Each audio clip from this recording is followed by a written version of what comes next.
हम सभी लोग बिहार प्रांत के पटना जिला अंतर्गत बाढ़ अनुमंडल में स्थित पुण्यार्क की पावन भूमि प्रशांत योगाश्रम पंडारक मंच पर रौद्र संवत्सर सन 2026 ईस्वी के वैशाख शुक्ल अक्षय तृतीया की तिथि से लेकर श्री सीता नवमी की तिथि तक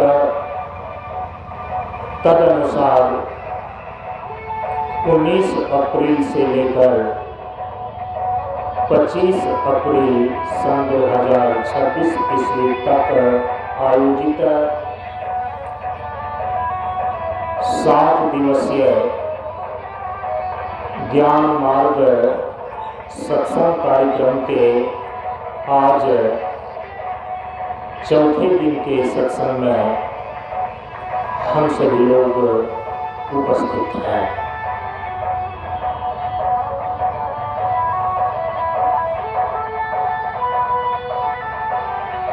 कल के सत्संग में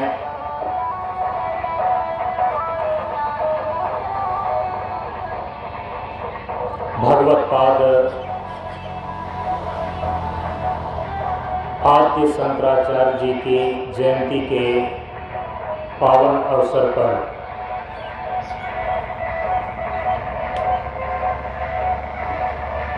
भगवत पाद आद्य शंकराचार्य जी के जीवन और दर्शन के संदर्भ में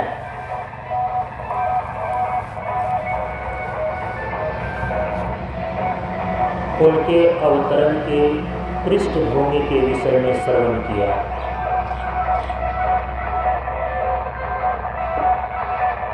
और आपने यह सुना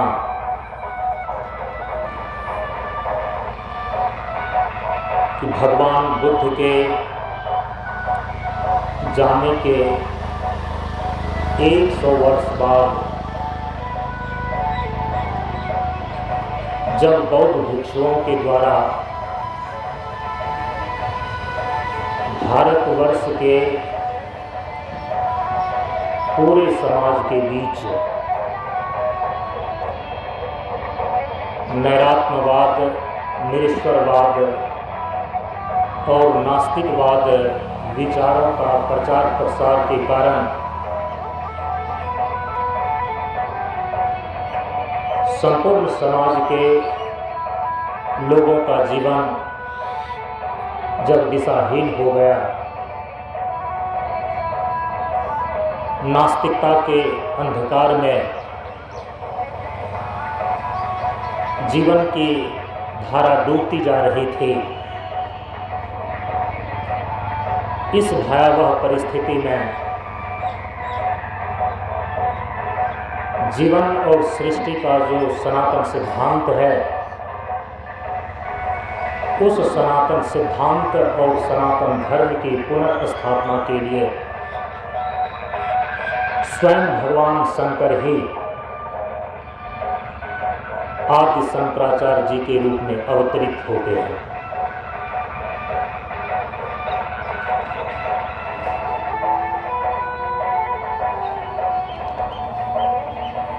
शंकराचार्य की परंपरा में इसलिए आज भी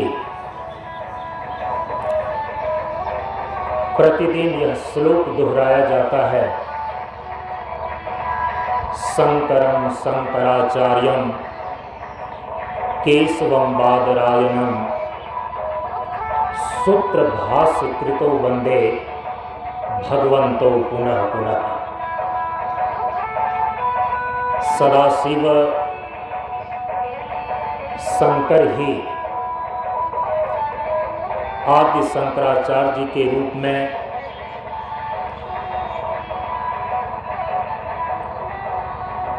और स्वयं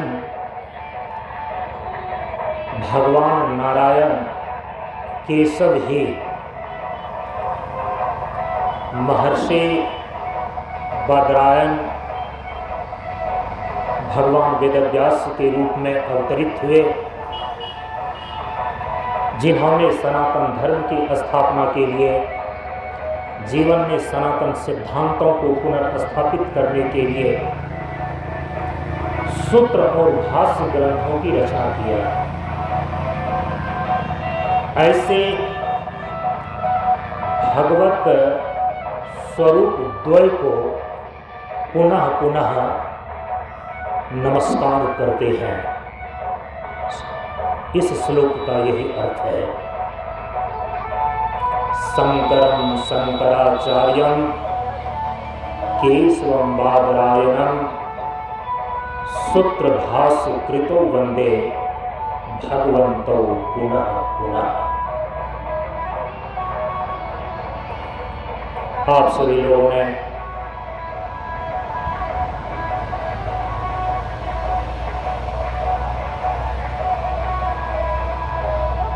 भगवत्पाद आदि शंकराचार्य जी के जीवन और दर्शन के संदर्भ में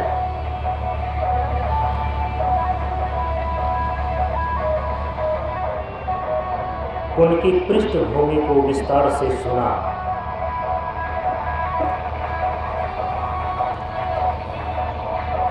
हमारे इलाहाबाद यूनिवर्सिटी के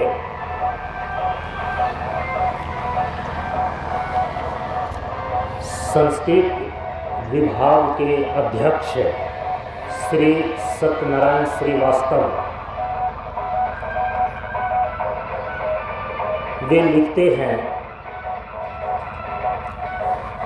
कि वेदांत दर्शन के इतिहास में सनातन धर्म की परंपरा के अंतर्गत जगत गुरु आदि शंकराचार्य ही वह प्रथम महामनीषी हैं जिन्होंने प्रस्थान त्रयी पर अद्वैत सिद्धांत के अनुसार युग प्रवर्तनकारी भाष्य लिखकर आने वाली सहस्राब्दियों में सुधी जनमानस पर अपनी ज्ञान गरिमा का आतंक जमा दिया है। इसीलिए कल मैंने आपसे निवेदन किया कि सनातन धर्म की परंपरा में भगवत्पाद आदि शंकराचार्य जी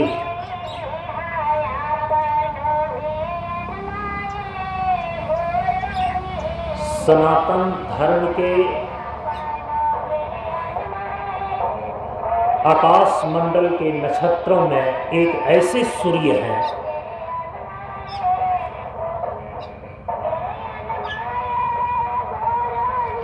इन्होंने सनातन धर्म की स्थापना के लिए जिस अद्वैत वेदांत दर्शन का प्रणयन किया,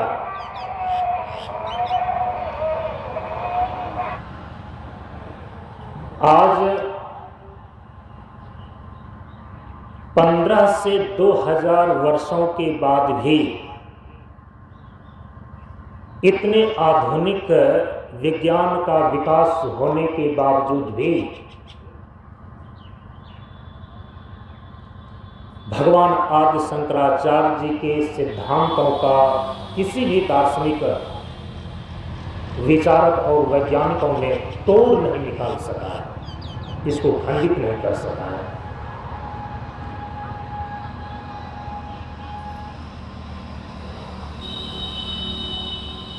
कल आपने सुना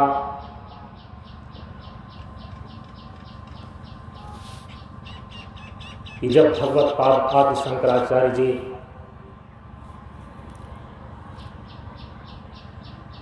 विद्वानों की नगरी काशी में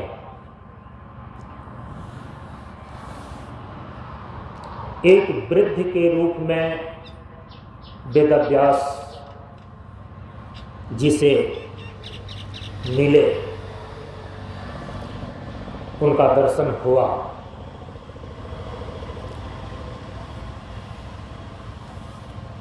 तो उस समय शंकराचार्य जी की मात्र 16 वर्ष की आयु थी और उसी 16 वर्ष की आयु में उन्होंने वेद वेदांत पर भाष्य ग्रंथों की रचना कर लिया था। सनातन धर्म के सिद्धांतों की, सनातन धर्म के परंपराओं की पुनर्स्थापना के लिए उनको लगा कि मेरा काम पूरा हो गया है। 16 वर्ष की आयु का ही जीवन मिला है और इस महान कार्य को मैंने सनातन धर्म के ग्रंथों पर भाष्य लिख करके पूरा कर दिया है। प्रचार प्रसार का जो शेष कार्य है हमारे शिष्यों के द्वारा होगा। लेकिन उस वृद्ध के रूप में आए हुए वेदव्यास जी ने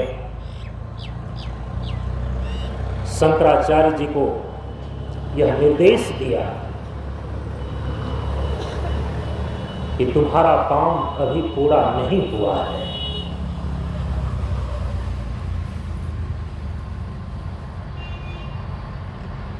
जिस भाष्य ग्रंथों की रचना तुम्हारे द्वारा की गई है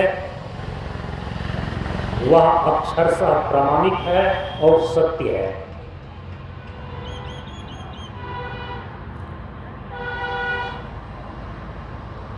मैं इसीलिए तुम्हारे सामने प्रकट हुआ हूं कि जो शेष कार्य बचे हुए हैं उसके लिए तुम्हें और 16 वर्ष की आयु प्रदान करने के लिए मैं आया हूं। भगवान वेदव्यास ने अपनी योग शक्ति के बल से अपने उम्र में से 16 वर्षों की आयु को निकालकर शंकराचार्य जी को प्रदान किया। अब शंकराचार्य जी की जीवन की आयु 32 वर्ष की हो गई और कुल मिलाकर के आदि शंकराचार्य जी 32 वर्ष तक ही जीवित रहे हैं, क्योंकि भगवान वेदव्यास ने काशी में शंकराचार्य जी को 16 वर्ष की ही अधिक आयु प्रदान किए थे। भगवान वेदव्यास ने कहा कि बौद्ध भिक्षुओं के द्वारा जो सनातन धर्म को विदीर्ण किया गया है, नैरात्मवाद का, निरीश्वरवाद का और नास्तिकवाद के विचारधारा का प्रचार प्रसार करके जाओ तुम सनातन धर्म के सिद्धांतों को संपूर्ण भारतवर्ष के लोगों के बीच इतनी दृढ़ता के साथ प्रचार प्रसार करो कि सभी नास्तिकवादियों का विचार, उनके मत जो सनातन धर्म की विचारधाराओं पर काले बादल की तरह छाया हुआ है वो छट जाए और इसके बाद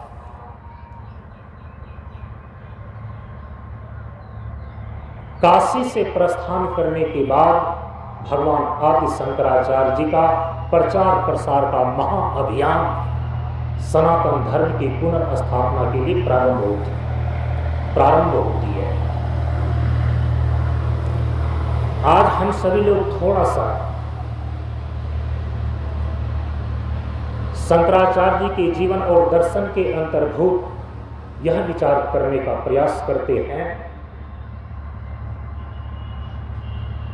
कि बौद्ध भिक्षुओं के द्वारा जो नैरात्मवाद, निरीश्वरवाद और नास्तिकवाद का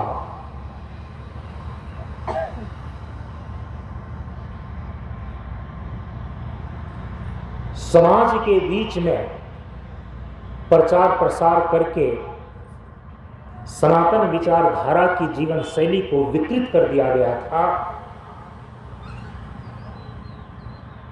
उन सभी नास्तिक विचारधाराओं का उच्छेद करके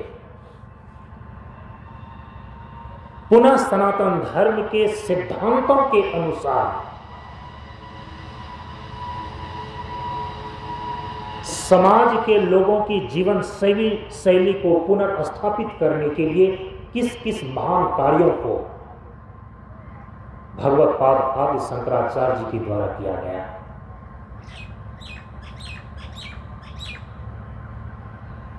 बौद्ध आदि नास्तिक विचारधारा का उच्छेद कर सनातन सिद्धांत की पुनर्स्थापना करने के लिए भगवान आदि शंकराचार्य जी के द्वारा प्रमुख रूप से 4 प्रकार के महान कार्य किए गए, उसको ध्यान में लेने की आवश्यकता है। 4 महान कार्य अभियान के रूप में शंकराचार्य जी ने क्या किया? 4 महान कार्यों के द्वारा उन्होंने जिस सनातन धर्म की पुनर्स्थापना भारतवर्ष में की, निसंदेह रूप से ये कहा जा सकता है कि आज उसी का परिणाम है कि आज जितने भी हिंदू सनातन धर्मावलंबी लोग अपने घरों में पूजा पाठ कर रहे हैं, व्रत कर रहे हैं, अनुष्ठान कर रहे हैं, सनातन धर्म में स्थापित जो पंच सनातन देवता की उपासना है वो उपासना कर रहे हैं। ये भगवान आदि शंकराचार्य जी के ही द्वारा पुनर्स्थापित सनातन सिद्धांतों का ही परिणाम है। यदि आप धार्मिक इतिहास के ग्रंथों का अध्ययन करके आप देखेंगे, उस समय जो समाज की परिस्थिति थी उसको जान करके आपकी रूहें कांप जाएगी। आज घर में आप संध्याबाती दे रहे हैं, अभी जो आप तीर्थों में जाकर के तीर्थ का सेवन कर रहे हैं, कुंभ इत्यादि का आप अमृत स्नान कर रहे हैं, छठ आदि पर्व के पावन अवसर पर आप सूर्य भगवान को अर्घ्य प्रदान कर रहे हैं। ये जो ग्रंथ पाठ चल रहा है, रामायण का पाठ, भागवत का पाठ, गीता जी का पाठ, ये जितने भी सनातन धार्मिक ये कृत्य हैं, यह जो जीवन शैली के अंदर आज आपको दिखाई पड़ रही है, ये भगवान आदि शंकराचार्य जी की देन है। क्योंकि यदि इतिहास के ग्रंथों को आप पढ़ें, उस समय भगवान बुद्ध के जाने के 100 वर्ष बाद ही समाज में इतनी नास्तिकता का बादल छा गया था।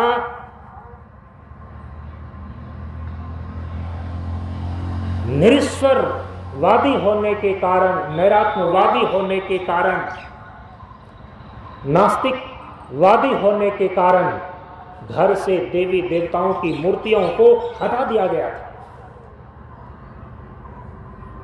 सारे तीर्थ के दरवाजे बंद कर दिए गए थे,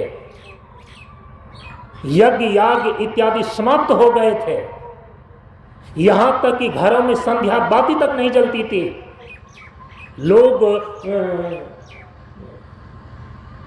लोगों के अंदर ये बातें प्रचार प्रसार के द्वारा उनके मन में बैठा दिया गया था। ये जितनी भी सारी चीज तुम कर रहे हो ना, सनातन धर्म की परंपरा के अंदर जो ये सारी चीजें धार्मिक कृत्य किए जा रहे हैं ना, ये ढकोसला मात्र है, ये सही नहीं है। कोई ईश्वर की सत्ता नहीं है, कोई दुनिया को चलाने वाला ईश्वर नहीं है, ऐसा उन लोगों ने प्रचार प्रसार करके पूरे समाज को दिग्भ्रमित किया हुआ था। समझ रहे हैं आप इस चीज को?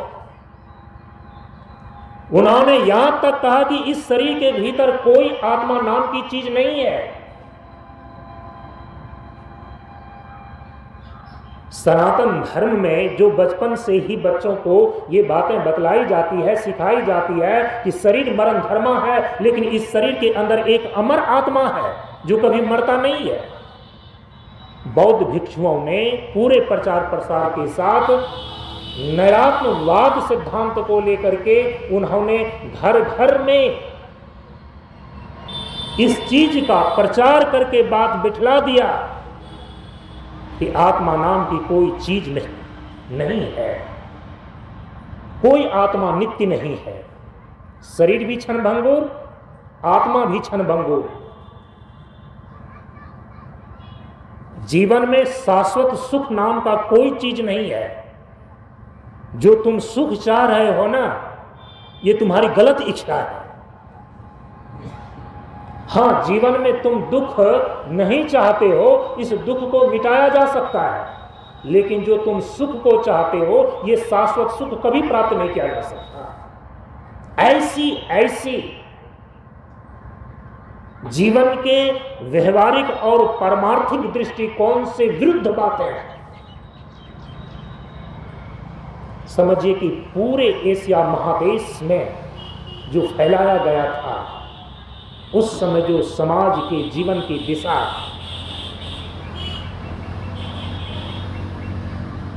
और उनकी जीवन शैली की परिस्थिति बनी हुई थी, आज हम लोग पढ़ते हैं तो उस समय की परिस्थिति के चित्र को अपने मन में खींच करके, सोच करके ही भीतर से रूहें कांपने लगती है। कैसा समाज होगा, कैसी परिस्थिति होगी।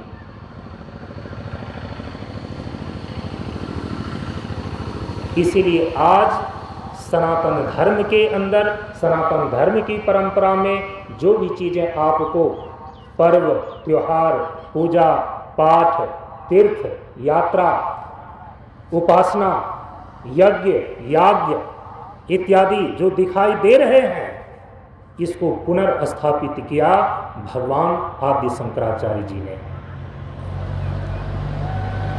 और जो भी थोड़ा सा भी जानकार लोग हैं, पढ़े लिखे लोग हैं, उनको ये बात जानकारी में है, वे इस चीज को जानते हैं। इसीलिए सनातन धर्म की पुनर्स्थापना का श्रेय भगवान आदि शंकराचार्य जी को ही जाता है। इतना बड़ा महान काम करने के लिए उन्होंने क्या किया? 4 महान कार्य किए उन्होंने सनातन सिद्धांत की पुनर्स्थापना के लिए। सनातन धर्म की परंपरा से इस पूरे समाज को जोड़ने के लिए भगवान आदि शंकराचार्य जी ने 4 महान कार्य किए। उसमें जो सबसे पहला कार्य है वो है सनातन धर्म के ग्रंथों पर उन्होंने भाष्य की रचना किया। क्योंकि जीवन और सृष्टि का जो सनातन सिद्धांत है,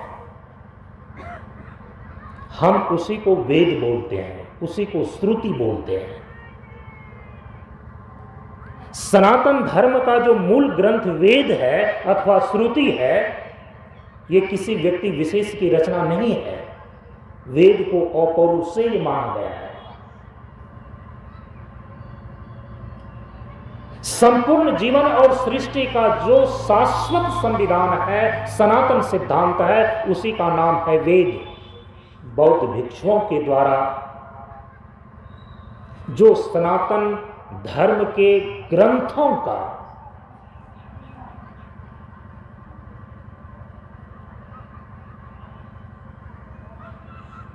खंडन किया गया था, क्योंकि वे सिद्धांत जहां से आ रहे हैं, जिस ग्रंथों से आ रहे हैं, उसी ग्रंथों के प्रति जब तक लोगों के मन में अनास्था पैदा न किया जाए, तो लोगों को अपनी विचारधारा के अंदर लाना ये मुश्किल काम है। इसीलिए जिन लोगों ने भी सनातन हिंदू धर्मों को, सनातन हिंदू लोगों को, सनातनी हिंदुओं को अपने धर्मों में कन्वर्ट करने का प्रयास किया है, परिवर्तित करने का प्रयास किया है, उन्होंने सबसे पहला काम किया है कि सनातन धर्म के जो ग्रंथ हैं उनके प्रति उनके हृदय में अनास्था पैदा कर दो। कह दो कि तुम्हारे ग्रंथ में वो बातें सही नहीं लिखी हुई है।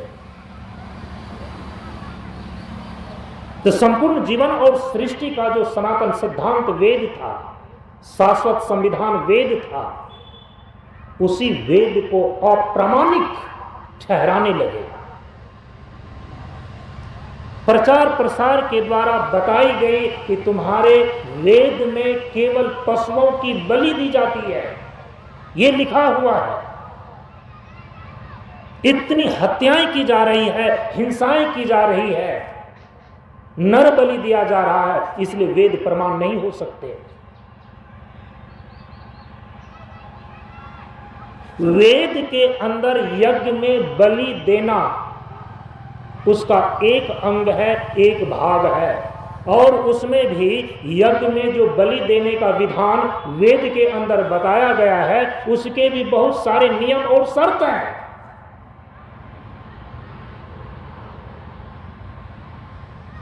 हम लोग बचपन से एक कहावत सुनते आए हैं, यदि कोई बच्चा आपके जांघ पर पैखाना कर दे तो आप जांघ पर से पैखाना को साफ करते हैं कि जांघ को ही काट करके फेंक देते हैं?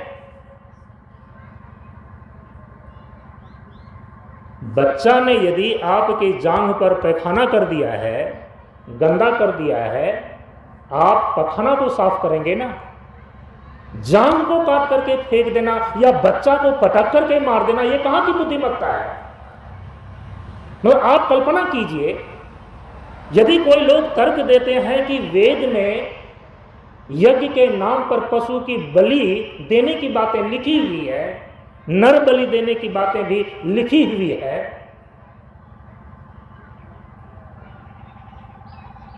तो क्या केवल उतनी सी बातों को लेकर के उस वेद के अंदर जो आपको जीवन जीने का शाश्वत सिद्धांत बतलाया गया है, नियम बतलाया गया है, जीवन मुक्ति का उपाय बतलाया गया है, उन सारे के सारे चीजों को आप छोड़ देंगे क्या?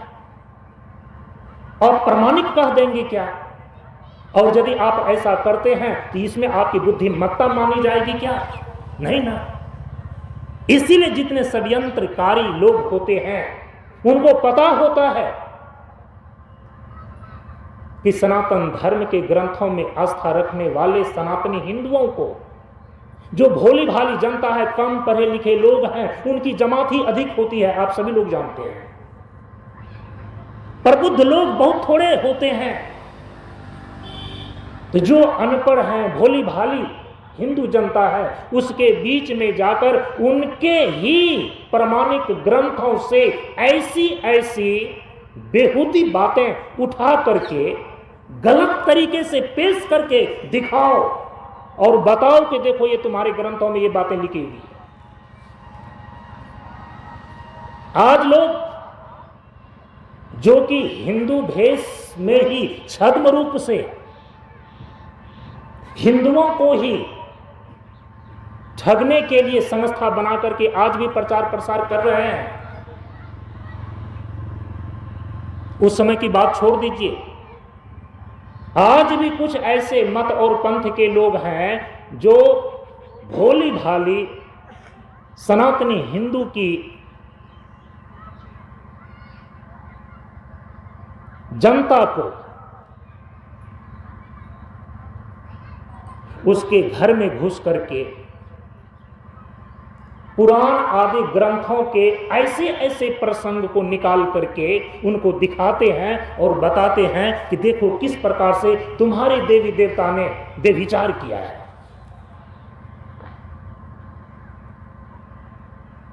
और जो सही ढंग से किसी योग्य आचार्य से ग्रंथ का श्रवण नहीं किया है, ग्रंथ का स्वाध्याय नहीं किया है, गलत तरीके से जो लोग अपने स्वार्थ को पूरा करने के लिए गलत तरीके से ग्रंथ के प्रसंग को निकाल करके भोली भाली जनता को बताते हैं, उसके बहकावे में वो आ जाता है। भगवान शंकराचार्य जी ने इसीलिए सर्वप्रथम, जो कि बौद्ध भिक्षुओं के द्वारा, अन्य नास्तिकवादियों के द्वारा सनातन धर्म के मौलिक ग्रंथ के प्रति जो लोगों के मन में अनास्था पैदा कर दिया था,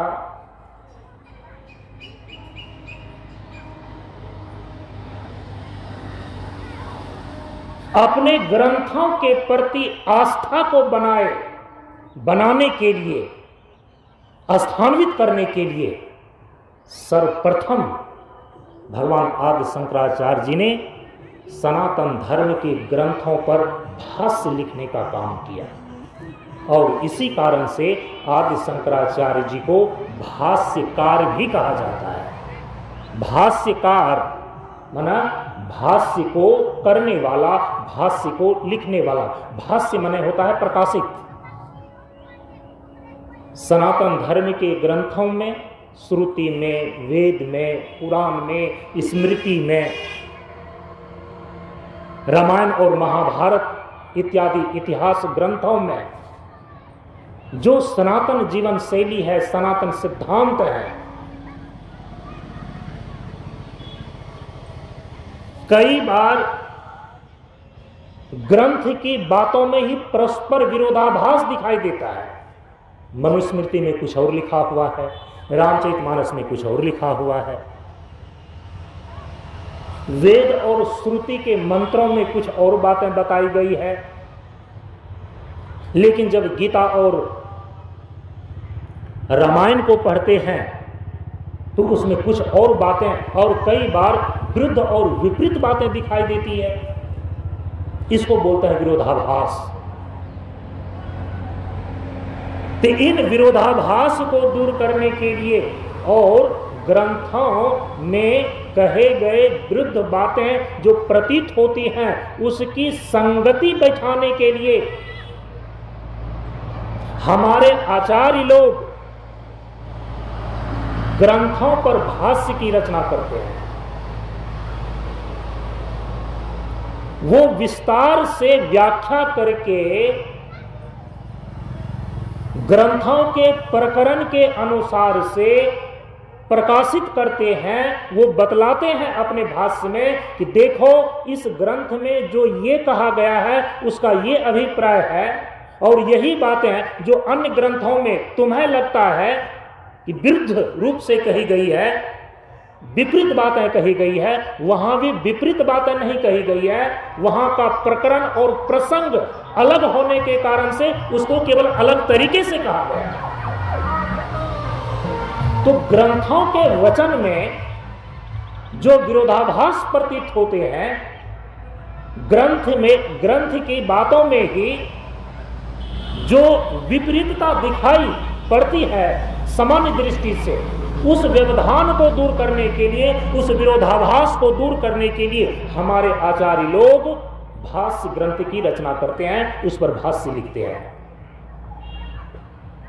तो भगवान आदि शंकराचार्य जी ने इसीलिए सबसे पहला काम किया कि सनातन धर्म के जो प्रमुख ग्रंथ थे उस पर उन्होंने भाष्य लिखा, और भाष्य लिख करके उन सारे व्यवधानों को दूर किया जहां के सनातन धर्म के कर्म, उपासना, योग, भक्ति और ज्ञान की बातों में संगति नहीं लग रही थी।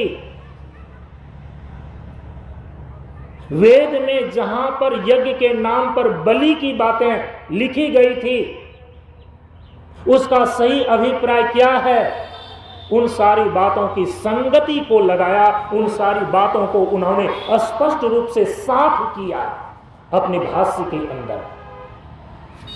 थोड़ा सा देख लीजिए कि सनातन धर्म के प्रमुख किन किन ग्रंथों पर भगवान आदि शंकराचार्य जी ने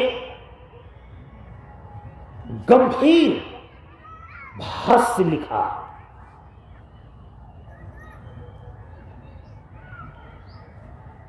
और सारे आचार्यों के द्वारा सनातन धर्म के ग्रंथों पर, सनातन धर्म के सिद्धांतों को ही स्पष्ट करने के लिए भाष्य ग्रंथ की रचना की गई है।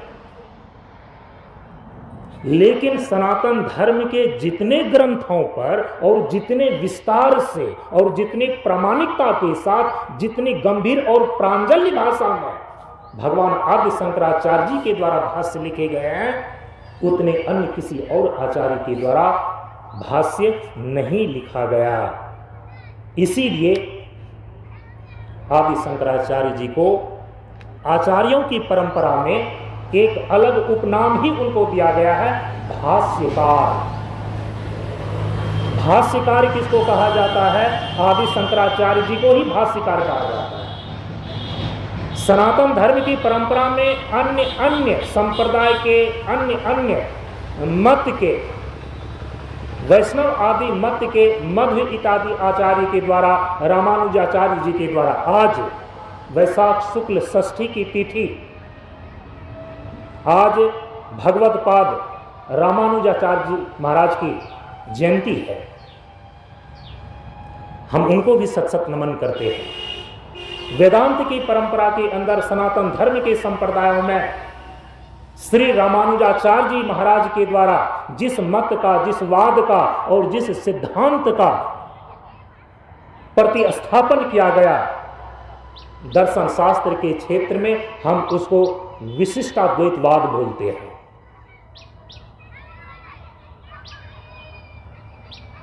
सनातन हिंदू धर्म पर जब निबंध स्वामी विवेकानंद ने अमेरिका के शिकागो के महासभा में पढ़ा, विवेकानंद साहित्य के अंदर वो चीजें लिखित है, आप जाकर के पढ़ सकते हैं। उसमें उन्होंने बतलाया कि जो परम सत्य की अनुभूति है, जिस परम सत्य की अनुभूति को लेकर के, जिस परम सत्य की अनुभूति होने पर जीवन का परम पुरुषार्थ मोक्ष की सिद्धि हो जाती है, यह जीवन शरीर और संसार के बंधनों से सदा के लिए छूट जाता है, जहां दुखों की आत्यंतिक निवृत्ति हो जाती है। ऐसे परम सत्य की अनुभूति करने के लिए जो साधक साधना करता है, वह प्रमुख उनकी साधना जो है 3 धरातलों से गुजरती है, 3 सोपानों से गुजरती है। जो परम सत्य स्वरूप ईश्वर की प्राप्ति, ईश्वर का साक्षात्कार करने की उपासना पद्धति है, उनकी उपासनाएं 3 सोपानों से होकर के गुजरती है। पहला सोपान है द्वैत। एक तरफ जीव है और दूसरी तरफ ईश्वर है। जीव अपने को सेवक के रूप में और ईश्वर को उपास्य के रूप में एक दूसरे को भिन्न समझते हुए उपासना का आरंभ करता है। हम इसको बोलते हैं द्वैत। जो गुरु है वही मैं हूं, जो मैं हूं वही गुरु है, तो फिर गुरु और शिष्य के संबंध को लेकर के सेवा और सेव्य का भाव ही नहीं बन सकता है। यदि शुरू में ही जीव और ईश्वर एक ही है, ऐसा कोई मान ले, तो कोई भी जीव उपासना ही नहीं करेगा, कोई जीव उपासक नहीं बन सकता और कोई भी जीव ईश्वर को उपास्य नहीं मान सकता। इसीलिए उपासना और भक्ति ये आरंभ होती है द्वैत भाव से। तो स्वामी विवेकानंद ने हिंदू निबंध नामक अपने प्रवचन में सर्वप्रथम ये बातें बतलाई कि प्रत्येक जीव जो अपने जीवन की पूर्णता को प्राप्त करने की जीवन यात्रा आरंभ करता है, वह भक्ति और उपासना करता है, तो सबसे पहले द्वैत भाव से ही आरंभ होता है। द्वैत भाव से उपासना और भक्ति आरंभ होकर के वह विशिष्टाद्वैत में पहुंचता है। द्वैतवाद के सिद्धांतों का प्रणयन दार्शनिक धरातल पर हमारे सनातन धर्म के संप्रदायों में जिन आचार्यों के द्वारा हुआ, उनका नाम है मध्वाचार्य। वैष्णव संप्रदाय के एक महान आचार्य हुए जिनका नाम है मध्व, और उसमें आचार्य शब्द को लगा देने से होता है मध्वाचार्य। तो मध्वाचार्य जी के द्वारा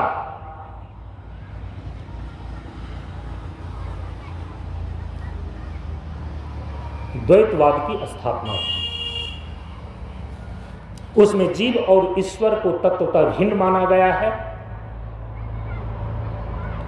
लेकिन स्वामी विवेकानंद कहते हैं कि ईश्वर और जीव ये दोनों भिन्न हैं। इस द्वैत भाव से ही उपासना का आरंभ होता है, लेकिन ये उपासना का अंतिम स्वरूप नहीं है।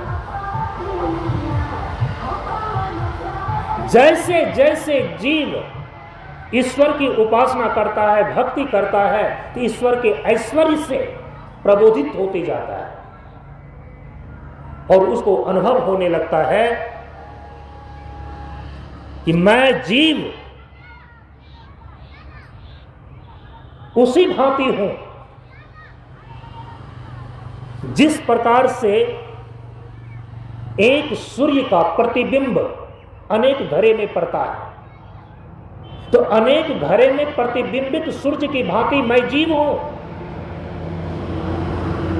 अनेक घरे में प्रतिबिंबित सूर्य की भांति जो असंख्य जीव है, इस असंख्य जीव का अखंड स्वरूप एक अखंड सूर्य की भांति एक अखंड परमात्मा ही है। हम इसको बोलते हैं अंश और अंशी का भाव। एक ही अखंड सत्ता ब्रह्म है और उसी अखंड ब्रह्म का अभिन्न अंश रूप प्रत्येक शरीर में निवास करने वाला प्रत्येक जीव है। हम इसको बोलते हैं विशिष्ट अद्वैतवाद।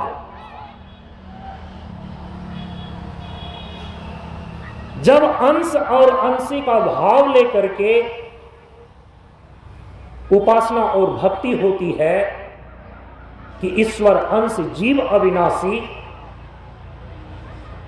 इस तत्वबोध के साथ जब उपासना होती है, तब हम इसको बोलते हैं विशिष्ट अद्वैतवाद। इस विशिष्ट अद्वैतवाद की स्थापना करने वाले जो आचार्य हुए, उनका नाम है रामानुज। आज वैशाख शुक्ल षष्ठी की तिथि को रामानुजाचार्य महाराज का अवतरण हुआ है। हम उनको भी सत सत नमन करते हैं।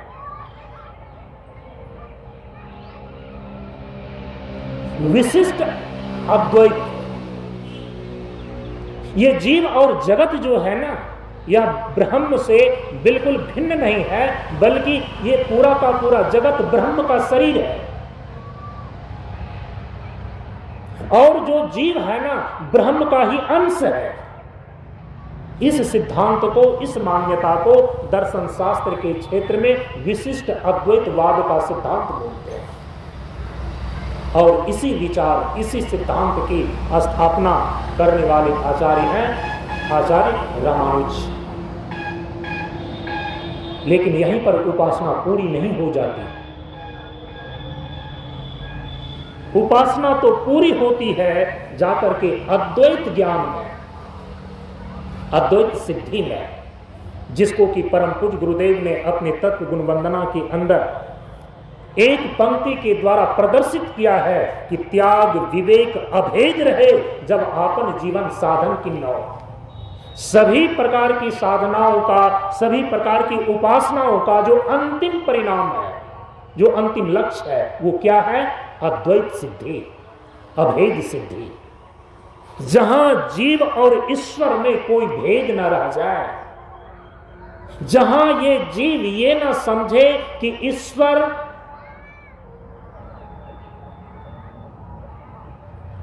हमारा आत्मीय है, जहां की जीव केवल यह ना समझे कि मुझ जीव का ईश्वर परम पिता है, बल्कि जब जीव तात्विक धरातल पर यह अनुभूति करने लगे कि मुझ जीव का परमार्थ स्वरूप ही ईश्वर है, मुझ जीव का परमार्थ स्वरूप ही ब्रह्म है, हम इस अनुभूति को, इस तात्विक एकत्व बोध को अद्वैत सिद्धि बोलते हैं। और इसी अद्वैत सिद्धि का, इसी अद्वैत सिद्धांत का प्रतिपादन करने वाले जो आचार्य हुए, उन्हीं का नाम है भगवत्पाद आदि शंकराचार्य।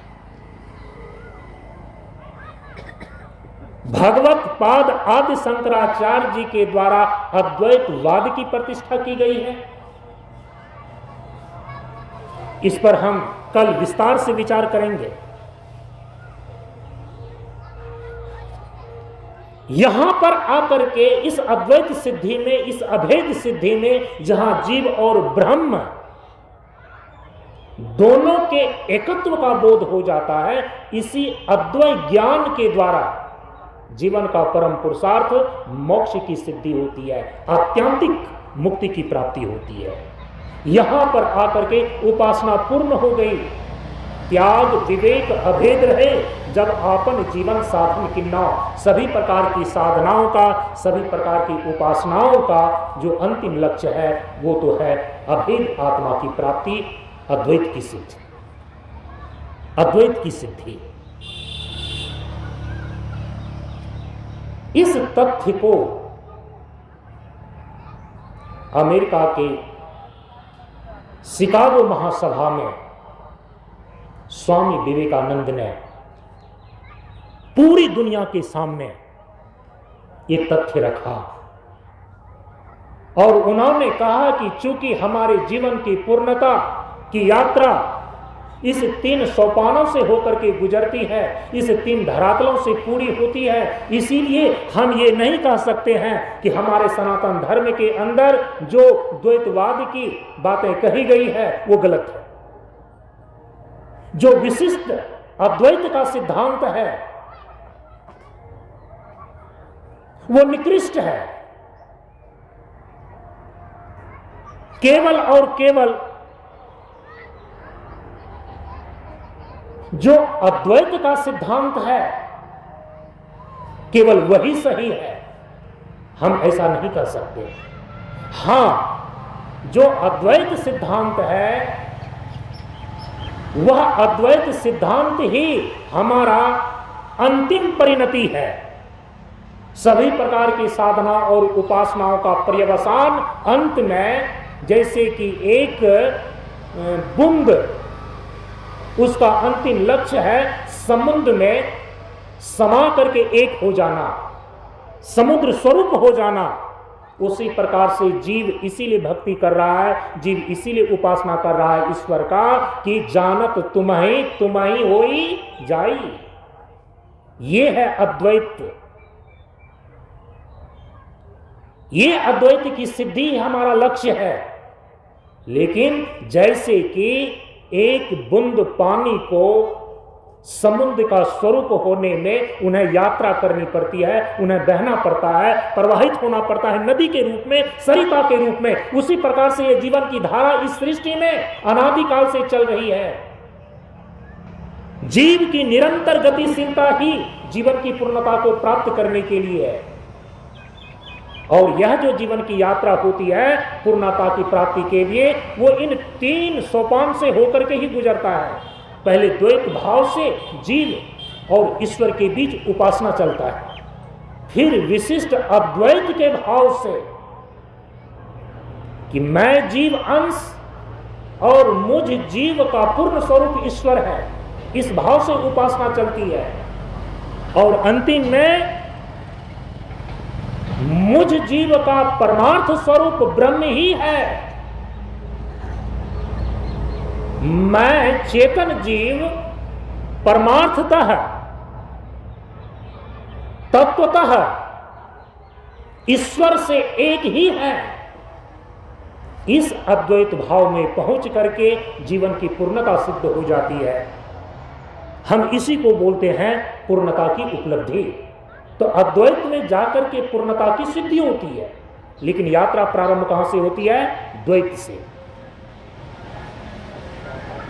और उपासना प्रगाढ़ होता है, उपासना परिपक्व होता है, उपासना प्रौढ़ होता है, किसमें जाकर के? विशिष्ट अद्वैत में जाकर के। इसीलिए स्वामी विवेकानंद ने कहा कि ये जो 3 प्रकार के वाद हैं, द्वैतवाद, विशिष्ट अद्वैतवाद और अंत में अद्वैतवाद, ये हमारे जीवन की पूर्णता की प्राप्ति के ये प्रमुख 3 सोपान हैं, जिससे होकर के यह जीव पूर्ण होता है। इसीलिए भगवान आदि शंकराचार्य जी ने अपने भाष्य में इन तीनों प्रकार के सिद्धांतों की चर्चाएं की। उन्होंने किसी का खंडन नहीं किया, लेकिन जिस सिद्धांत का जो स्थान होना चाहिए उनको यथा स्थान सम्मान दिया। लेकिन जब कोई आदमी केवल द्वैतवाद को पकड़ करके ही पड़ाव को ही लक्ष्य मान लेता है, इस आग्रह बुद्धि को लेकर के जब कोई व्यक्ति मताग्रही हो जाता है, परम सत्य को उपलब्ध करने के लिए वह सत्याग्रही नहीं होता, तब उनके विचारों को, उनके उस मत और आग्रह को तोड़ने के लिए हमारे आचार्य लोग उसका खंडन करते हैं। सिद्धांत को लेकर किसी के मन में जो मताग्रह बन जाता है, दुराग्रह बन जाता है, उस मताग्रह और दुराग्रह को भंजन करने के लिए, खंडन करने के लिए ही हमारे आचार्य लोग तर्क के द्वारा उस सिद्धांत के गलत मान्यताओं का परिशोधन करते हैं, कभी उसका खंडन नहीं करते। ऐसा मानना चाहिए।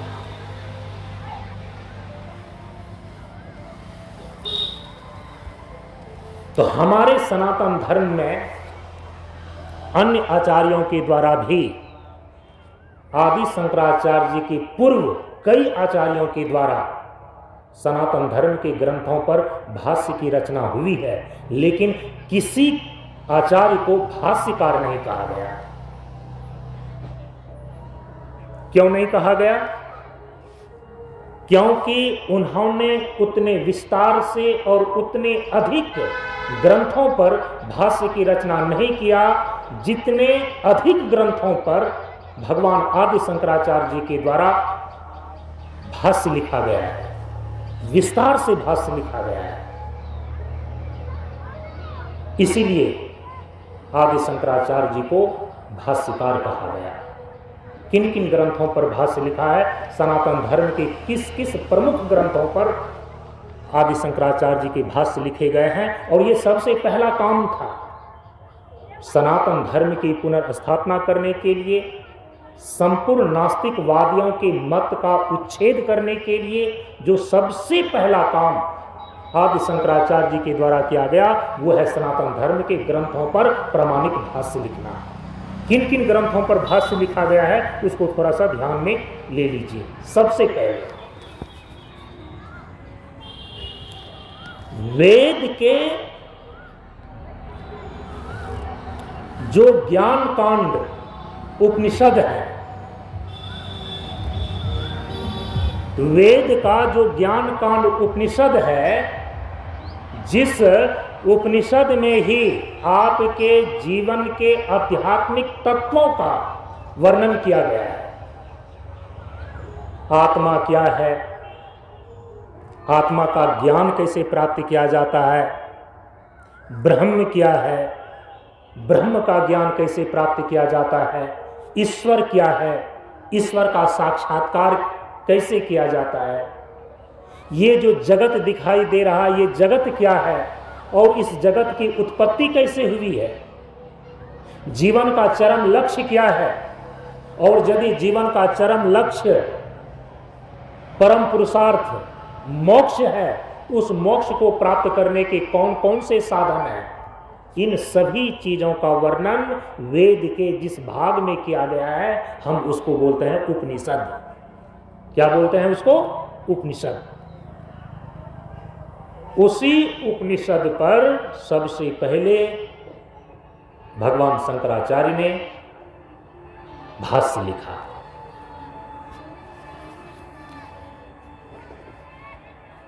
वेदांत परंपरा के अंदर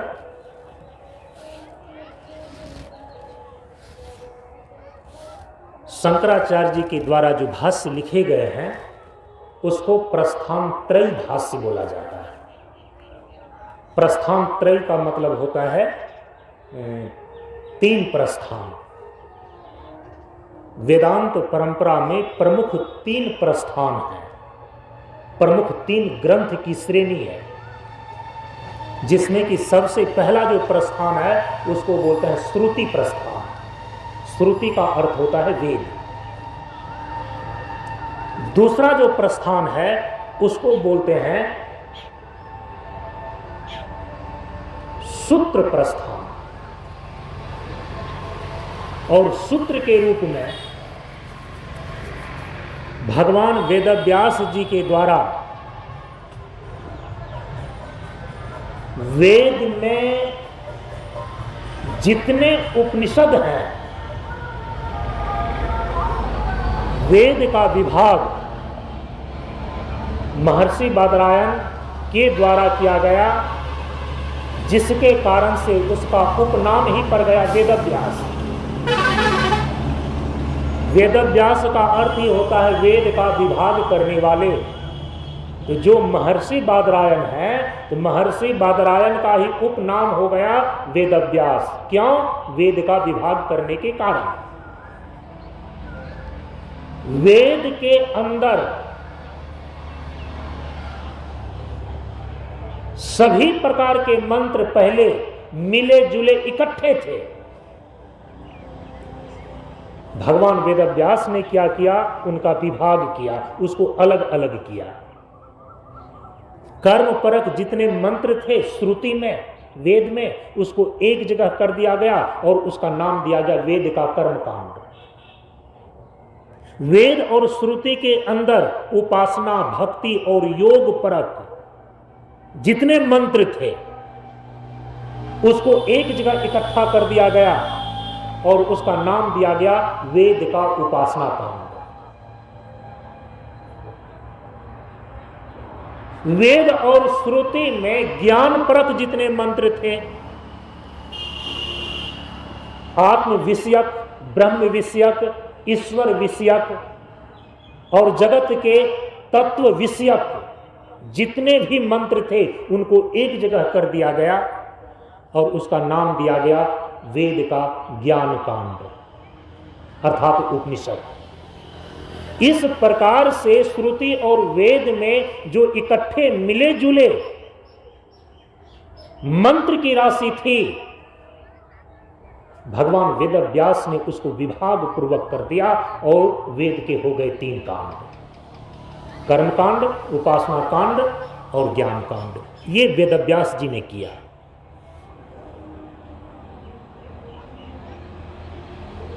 अब वेद के मंत्र के जो व्याकरण के दृष्टिकोण से जानकार लोग हैं उनको पता है वेद के मंत्र जो हैं कुछ नियत पाद वाले हैं, कुछ अनियत पाद वाले हैं। कुछ गद्य के रूप में लिखा गया है, कुछ पद्य के रूप में लिखा गया है, कुछ गायन प्रधान मंत्र हैं। तो जो नियत पाद वाले मंत्र हैं उसकी संज्ञा होती है यजु। वेद में जितने भी नियत पाद वाले मंत्र थे, यजु जाति के मंत्र थे, उसको एक जगह रख दिया गया और उसका नाम दिया गया यजु ऋग्वेद। नियत पाद वाले मंत्र ऋग कहलाते हैं और उन मंत्रों को जब एक जगह रख दिया गया तो उसका नाम पड़ गया ऋग्वेद। और नियत पाद वाले जितने मंत्र थे उसको एक जगह रख दिया गया और उसका नाम पड़ा यजुर्वेद। गायन प्रधान जितने मंत्र थे, साम प्रधान जितने मंत्र थे, उनको एक जगह रख दिया गया और उनका नाम पड़ गया सामवेद। कुछ कुछ ऐसे मंत्र हैं जो ऋग्वेद में भी है, यजुर्वेद में भी है, सामवेद में भी है, और अलग अलग विषय को प्रतिपादित करने वाले कुछ वेद में मंत्र हैं, उनको एक जगह कर दिया गया और उसका नाम रख दिया गया अथर्ववेद। इस प्रकार से वेद और श्रुति के जो मंत्र एक जगह इकट्ठे मिले जुले थे, जब इस प्रकार से विभाग पूर्वक उनको अलग अलग कर दिया गया, इसके कारण से ही ऐसा करने वाले का नाम पड़ गया वेदव्यास, वेद का विभाग करने वाले। ऋषियों में वो कौन थे? महर्षि बादरायण। चूंकि वेद जो है न, यह किसी की बपौती संपत्ति नहीं है। वेद के मंत्रों का यदि हम सही ढंग से तात्पर्य ग्रहण नहीं कर पाते हैं, और कुछ ऐसे षड्यंत्रकारी लोग होते हैं, विधर्मी लोग होते हैं, सनातन धर्म के मौलिक ग्रंथ वेद और श्रुति के प्रति ही लोगों के अंदर अनास्था पैदा करने वाले ऐसे धूर्त लोग होते हैं। वो लोगों के दिमाग में भर देते हैं कि तुम वेद के मंत्रों में अधिकृत नहीं हो, स्त्री और शूद्र वेद के मंत्रों का उच्चारण नहीं कर सकते। इस प्रकार की बातें करके वो डरा देते हैं, भेदभाव पैदा करते हैं। लेकिन याद रखिए, ऐसा नहीं है कि सनातन धर्म का जो मौलिक ग्रंथ श्रुति और वेद है, ये केवल सनातनियों की बपौती संपत्ति है। पूरे विश्व का वो सनातन संविधान है। कैसे सृष्टि की उत्पत्ति होती है, कैसे जीवन और सृष्टि की स्थापना होती है, किस प्रकार से इस सृष्टि में जीवन की धारा चलती है, चलानी चाहिए, जिसके द्वारा जीवन में चारों पुरुषार्थ सिद्ध हो सकते हैं। जीवन में काम पुरुषार्थ, जीवन में अर्थ पुरुषार्थ, जीवन में धर्म पुरुषार्थ और जीवन का परम पुरुषार्थ मोक्ष की सिद्धि कैसे हो सकती है, ये सारी बातें पूरे विश्व और पूरे धरती के मानव को, प्राणी मात्र को बताने के लिए जो शाश्वत संविधान निश्चित किया गया है, उसी का नाम वेद और श्रुति है। वो तो बाद में जैसे जैसे विज्ञान के बल पर सुविधाएं बढ़ती गई, दूर के लोगों का संपर्क, एक द्वीप दूसरे महाद्वीप के लोगों से संपर्क बढ़ा। सभी लोग दुनिया में बराबर नहीं होते, एक मानसिकता के नहीं होते। कोई केवल सत्य की खोज में अपने पूरे जीवन को लगा देते हैं, वे आध्यात्मिक व्यक्ति हैं, और कोई लोग ऐसे महत्वाकांक्षी निकलते हैं, वे तलवार की नोक पर पूरी दुनिया पर राज करना चाहते हैं। अब दोनों की दिशा तो विपरीत हो गई ना। लेकिन हम जो सनातन धर्मी आर्यावर्त में रहने वाले भारतवासी हैं, हमने शुरू से यह सिद्धांत पकड़ करके रखा है, नहीं चाहते इस दुनिया में अपना राज जमाना, नहीं चाहते और उनकी मुंह की रोटी खा जाना, पर सत्य न्याय के लिए हमारा लेहू सदा रहेगा। हम सत्य के लिए, न्याय के लिए और धर्म के लिए बड़े बड़े युद्ध लड़े हैं। देवासुर संग्राम हुआ, सबसे पहला पौराणिक विश्व युद्ध देवासुर संग्राम है। और इसके बाद त्रेता में लड़ा गया राम और रावण के बीच का युद्ध, यह द्वितीय विश्व युद्ध है। द्वापर में तीसरा विश्व युद्ध पौराणिक धरातल पर भारत के अंदर लड़ा गया, और वो था कौरव और पांडव के बीच। ये 3 विश्व युद्ध हमारे पौराणिक परंपरा के अंतर्गत इतिहास के अंदर पाए जाते हैं। देवासुर संग्राम का युद्ध, राम और रावण के बीच का युद्ध, कौरव और पांडव के बीच का युद्ध। लेकिन हमने जो इतने बड़े बड़े युद्ध लड़े हैं, किस लिए? सत्य और न्याय के लिए। लेकिन कुछ ऐसे महत्वाकांक्षा के पागल दौर में सम्मिलित होने वाले व्यक्ति होते हैं, जम्बू द्वीप से बाहर अन्य द्वीपों में, जिसको मलेच्छ द्वीप कहा जाता है, अरब और यूनान इत्यादि देश और मुल्क में रहने वाले, जो कि आधुनिक इतिहास में सिकंदर इत्यादि के नाम से जिसका वर्णन किया जाता है, वे ऐसे महत्वाकांक्षी व्यक्ति निकले। उनका एक ही सपना था कि चाहे वह सपना तलवार की नोक पर ही पूरी क्यों ना किया जा सके, हम पूरे विश्व विजेता बनकर के रहेंगे, पूरे विश्व पर अपना साम्राज्य स्थापित करेंगे। ऐसी पागल महत्वाकांक्षा हम सनातनियों का नहीं है। हम तो सत्य की खोज करते हैं, हम तो न्याय के रास्ते पर चलते हैं, इसलिए हमारा जीवन शैली अलग प्रकार का होता है। वसुधैव कुटुंबकम की भावना लेकर के हम चलने वाले लोग हैं। संपूर्ण विश्व ही हमारा परिवार है, ऐसा मान करके चलते हैं, क्योंकि सर्वम खलु इदम ब्रह्मा, ये अद्वैत का सिद्धांत, ये अखंड होने का सिद्धांत हमारे उपनिषदों में वर्णित है। हमारे वैदिक ऋषि यही प्राचीन काल से शिक्षा देकर के गए हैं। पीढ़ी दर पीढ़ी यही बातें दोहराई गई है। सर्वम खलु इदम ब्रह्मा, ब्रह्म ही सब कुछ है। हम ब्रह्म भाव से ही अपने जीवन के सारे व्यवहार को करते हैं। मातृदेवो भव, पितृदेवो भव, आचार्य देवो भव, अतिथि देवो भव। माता भगवान होते हैं, पिता भगवान होते हैं, गुरु भगवान होते हैं, अतिथि भगवान होते हैं। बचपन से ये बातें हम लोगों को वेदानुशासनम के अंतर्गत सिखाई जाती है। हमारा ये आदर्श है। नहीं चाहते इस दुनिया में अपना राज जमाना, नहीं चाहते औरों की मुंह की रोटी खा जाना, पर सत्य न्याय के लिए लेहू सदा बहेगा। हमने बड़े बड़े युद्ध लड़े हैं, लेकिन सत्य न्याय के लिए। पूरी दुनिया अपना अपना राज जमाने के लिए नहीं। लेकिन सिकंदर इत्यादि ऐसे महत्वाकांक्षी व्यक्ति, जो मात्र 32 वर्ष की अवस्था में वो पूरी दुनिया पर विश्व विजयी होना चाहता था, लेकिन उनकी भी अंतिम में स्थिति ऐसी हुई कि इकट्ठे कर जहां के जर, सभी दुनिया के माली थे। सिकंदर जब गया दुनिया से तो दोनों हाथ खाली के खाली थे। यही अंतिम सत्य है।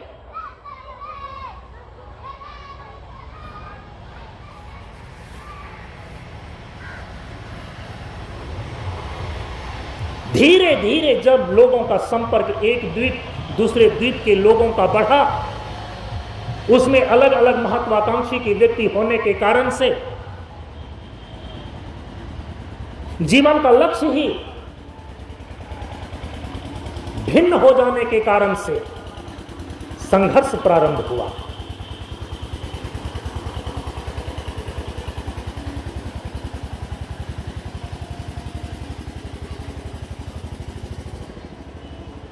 और उस संघर्ष महत्वाकांक्षा के कारण से ही सबने अपना अपना धर्म, अपना अपना संप्रदाय, अपना अपना सिद्धांत गढ़ लिया।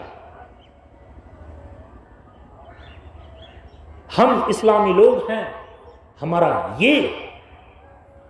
मेरा यही संप्रदाय और यही सिद्धांत है।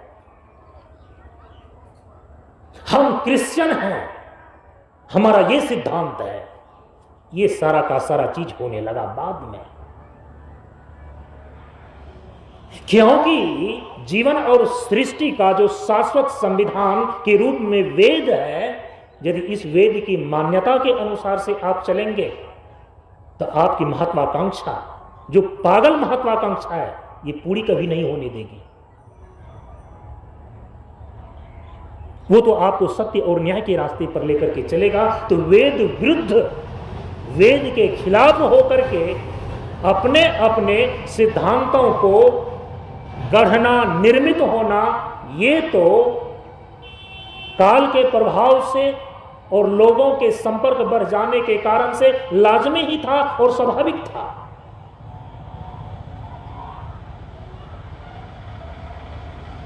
मैं आपको पूछता हूं कि आज पूरे विश्व की धरती पर लोग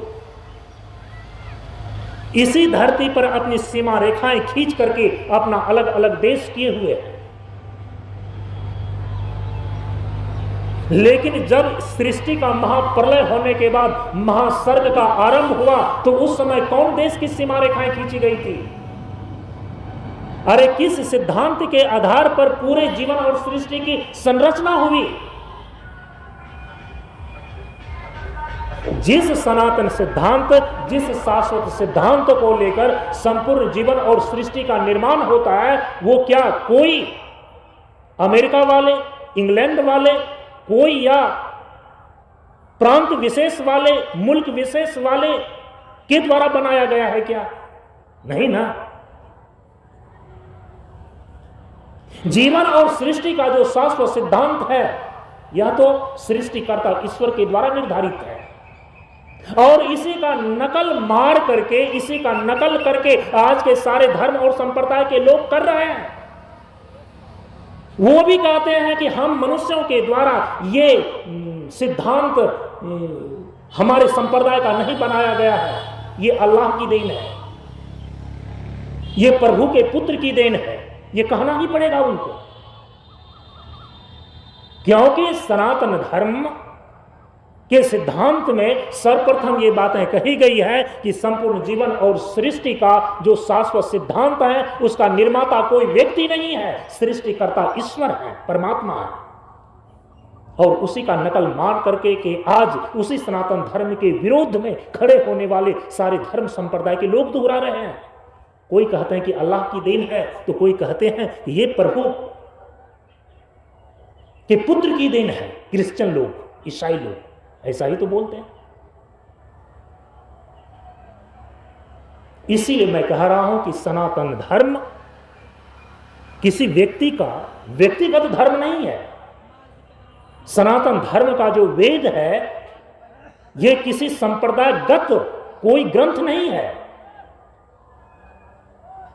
लोग अपने अपने धर्म और संप्रदाय के दुराग्रह में मतांध होकर के भले ही इस शाश्वत सिद्धांत को स्वीकार ना करे, प्रमाण ना माने, लेकिन इसी का नकल मार करके, कॉपी और पेस्ट करके, उसी के आधार पर अपने संप्रदायगत सिद्धांतों को गढ़ करके वो अल्लाह की देन बता दे, प्रभु के पुत्र की देन बता दे, वो करना ही पड़ेगा। इसके सिवा उनके पास और कोई उपाय भी नहीं है। लेकिन वो सीधे ये स्वीकार नहीं कर सकते कि हिंदू सनातन धर्म का जो मौलिक ग्रंथ वेद है, वही इस सृष्टि का शाश्वत सिद्धांत है, शाश्वत संविधान है। वे सीधे स्वीकार नहीं कर सकते। लेकिन सच्चाई यही है। इसीलिए मैं कई बार कहता हूं, ये बाद में जाकर के जब संप्रदायगत भाव लोगों के अंदर बनने लगे, अपना अपना दल, अपना अपना मत का निर्माण होने लगा, तब जाकर के ये हिंदू जाति है, ये इस्लाम धर्म के लोग हैं, ये क्रिश्चियन धर्म के लोग हैं, इस प्रकार से लोगों के अंदर धर्म और संप्रदायगत भेदभाव की स्थिति बनी। और उस दृष्टिकोण से हम जो सनातन धर्म के सिद्धांत थे, सनातन धर्मावलंबी लोग थे, जब धर्म संप्रदाय का भाव लोगों में आना और निर्मित होना शुरू हुआ, तो उसके परिप्रेक्ष्य में तब सनातनी को हिंदू कहा जाने लगा। प्राचीन ग्रंथों में जाकर के आप खोजिए तो हिंदू नामक शब्द भी आपको नहीं मिलेगा। लेकिन आज हिंदू, मुसलमान, सिख, ईसाई, ये सब जो कदम कदम पर ये खड़े होकर के एक दूसरे से सांप्रदायिक युद्ध करने के लिए तैयार हैं लोग।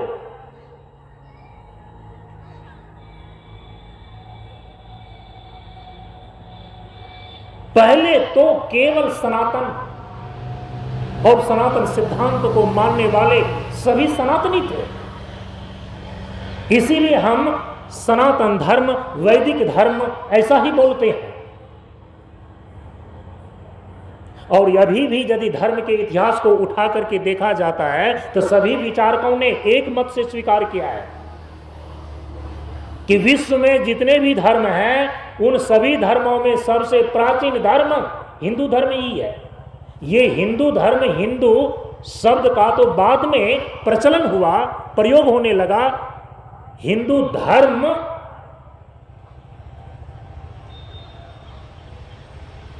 जो कहा जाने लगा ये बहुत बाद में हुआ। हिंदू धर्म का जो मूल रूप है हम उसको बोलते हैं सनातन धर्म, और सनातन धर्म का जो मूल रूप है हम उसको बोलते हैं वैदिक धर्म। वैदिक धर्म, सनातन धर्म और धर्म संप्रदाय का भाव जब लोगों के अंदर बनने लगा तो उसके परिप्रेक्ष्य में तब वही सनातन वैदिक धर्म को मानने वाले लोगों को हिंदू कहा जाने लगा,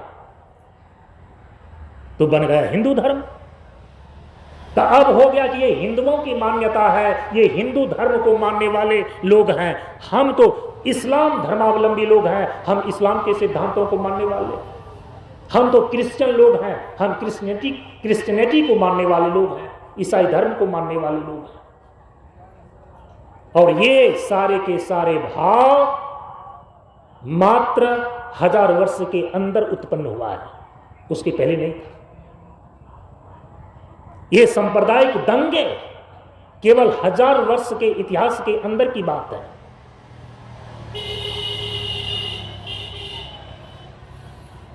संपूर्ण जीवन और सृष्टि का जो सनातन सिद्धांत है, जो शाश्वत संविधान है, हम उसी को बोलते हैं वेद। उसी वेद का विभाग करने वाले महर्षि बादरायण का नाम पड़ा वेदव्यास, और उनको मालूम था यदि संपूर्ण जीवन और सृष्टि का शाश्वत संविधान, सनातन सिद्धांत यह वेद और श्रुति है। इस धरती पर जितने भी मुल्क हैं, इस धरती पर जितने भी देश हैं, जहां पर लोगों का जीवन चल रहा है, जब तक उनको ये जीवन का शाश्वत सिद्धांत पता नहीं होगा वो एक सही जीवन जी नहीं सकेगा। तो इस सनातन सिद्धांत का प्रचार प्रसार करने के लिए भगवान वेदव्यास ने अपने समय में द्वापर युग में ही, द्वापर के अंत में और कलयुग प्रारंभ होने के ठीक पहले महर्षि बादरायण भगवान वेदव्यास जी ने जीवन और सृष्टि का जो सनातन सिद्धांत रूप वेद है, श्रुति है, इसका प्रचार प्रसार करने के लिए वेदों को 1180 शाखाओं में बांट दिया। 1180 शाखाएं, और वेद के प्रत्येक शाखाओं में उपनिषद विद्यमान है, इसलिए उपनिषदों की संख्या हो जाती है 1180। लेकिन द्वापर से लेकर के कलयुग के अभी व्यतीत हुए 5,500 वर्ष, 5,500 वर्ष में 5,100, चूंकि अभी 26 ईस्वी चल रहा है तो एक वर्ष और जोड़ दीजिए तो 127, 5,127 वर्ष कलयुग व्यतीत हुआ है। इतने वर्षों के बाद काल क्रम में विधर्मियों के द्वारा सनातन धर्म के ग्रंथों को, उनके पुस्तकालयों को, गुरुकुलों को जला करके नष्ट किया गया, क्योंकि विश्व के सारे लोगों को पता था, विश्व के वे लोग जो परम सत्य की अनुभूति की खोज में नहीं, बल्कि पूरे दुनिया के लोगों पर अपने राज्य को जमाना चाहते थे। ऐसे महत्वाकांक्षी लोगों को यह पता था यह भारत किस बल पर विश्व गुरु भारत बनकर के बैठा है, भारत किसके बल पर विश्व गुरु बनकर के बैठा है। पूरे विश्व पर कब्जा करने वाले लोगों को यह पता था भारत विश्व गुरु अपने अद्वितीय ज्ञान प्रदान करने वाले मौलिक ग्रंथों के बल पर यह खड़ा है। इसीलिए ऐसे लोग जब भारत पर कब्जा करने का उन्होंने अपना मन बनाया, योजना बनाई, उन्होंने एक ऐसा षड्यंत्र रचा कि यदि भारत को अपने कब्जे में लेना है, भारत के लोगों पर शासन करना है, उसको गुलाम बनाना है, उसका एक ही उपाय है कि सबसे पहले उनकी मान्यता, उनकी आस्था और उनकी दृढ़ता जिन ग्रंथों के प्रमाण से आता है, उन ग्रंथों को जला डालो। इसलिए आप देखेंगे, इतिहास पढ़ेंगे तो आपको ये सारी चीजें आज मोबाइल पर, वेबसाइट पर, यूट्यूब पर उपलब्ध हैं, आप देख सकते हैं। सारे विधर्मियों ने भारत में आकर के सबसे पहले यहां के धर्म ग्रंथों को ही जलाना उद्देश्य बनाया कि यदि हमें इसके ऊपर शासन करना है।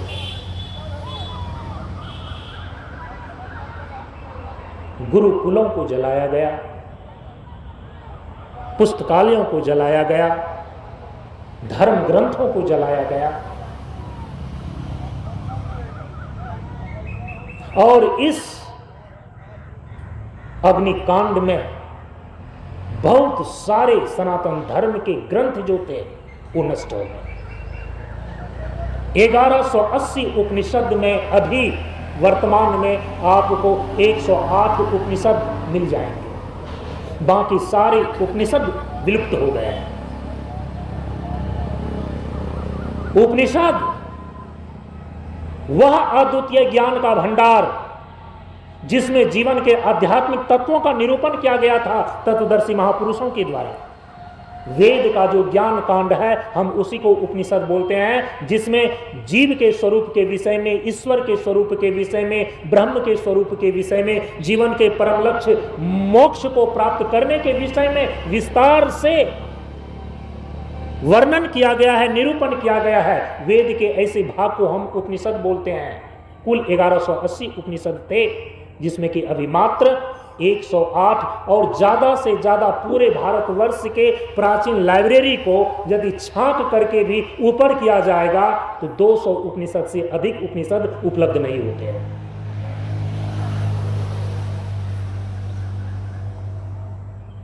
– 1180 शाखाओं में वेद का विभाग करने वाले वेद व्यास ने ही एक महान कार्य उस समय आने वाले आगे के पीढ़ियों के लिए कर दिया था।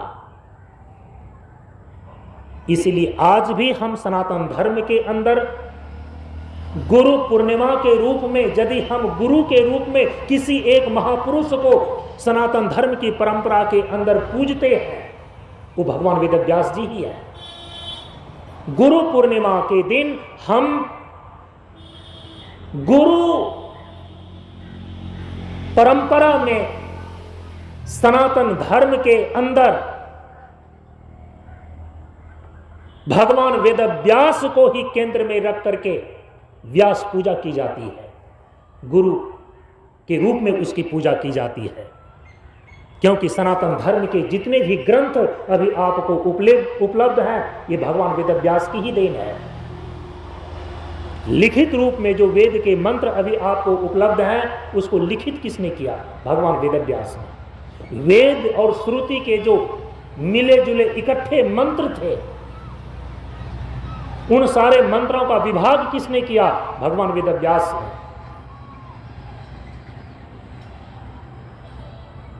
यहां के इस बार के दूसरे दिन के सत्संग में हम चर्चा करके आए हैं कि पंचम वेद के रूप में जो महाभारत जैसे ग्रंथ की रचना किया, वो महाभारत जैसे ग्रंथ की रचना करने वाले कौन है? भगवान वेदव्यास।